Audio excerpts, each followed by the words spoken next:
Africa ప్రాంతంలో ఒక గ్రామం ఉన్నది.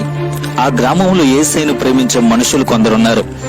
ఒకరోజు దేవుని సేవకుడు వారి యొద్దకు వచ్చి, ప్రభు సేవ కొరకు మీరు కొంత ధనమిస్తే ఆ మొత్తాన్ని మన ప్రక్కనున్న దేశంలో సువార్థికులకు అందిస్తాను అని చెప్పాడు. ఆ గ్రామంలో ఉన్నవారందరూ బీదవారే.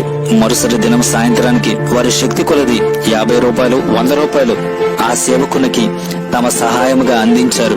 కానీ వారిలో 12 సంవత్సరాల ఒక బాలిక 10,000 రూపాయలు ఆ దైవ సేవకుడికి ఇచ్చింది. 10,000 రూపాయలు ఆ చిన్న బాలిక ఇవ్వటం ఆ సేవకుని ఎంతగానో ఆశ్చర్యం కలిగించింది. ఒకవేళ ఆ అమ్మాయి ఎక్కడైనా దొంగతనం చేసిందేమో అనే అనుమానం కూడా అతనికి కలిగింది. అందరూ తమ కానుకలను ఇచ్చిన తర్వాత ఆ బాలికను పక్కకు పిలిచి, పాపా, నీవు 10,000 రూపాయలు ఎలా సంపాదించగలిగావు అని అడిగాడు. ఆ బాలిక కన్నులతో కన్నీరు కారుతుండగా, అయ్యా, నాకు తల్లిదండ్రులు లేరు. నా జీవితాంతం వరకు యేసయ్యకు సేవ చేయాలనే ఆశ మాత్రం ఉన్నది. కానీ నాకు చదువు రాదయ్యా, ఎలా సేవ చేయాలో కూడా నాకు తెలియదయ్యా. అందుకే నేను ఒక యజమానునికి దాసురాలిగా జీవితాంతం పనిచేసేటట్లు ఒప్పుకొని ఆ 10,000 రూపాయలు దేవుని సేవకు ఇచ్చాను. దీని కొరకు నేను నా యజమాని ఇంటిలో పనిచేస్తాను గనుక నేను నా యేసయ్యకు జీవితాంతం సేవ చేసినట్లే కదయ్యా అని జవాబిచ్చింది.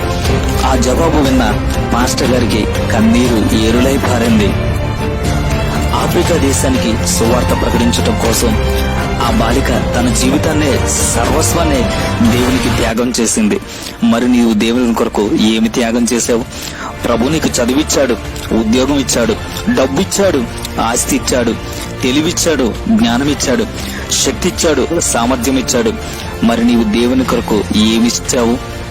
నశించిపోతున్న ఒక్క ఆత్మనైనా రక్షించావా?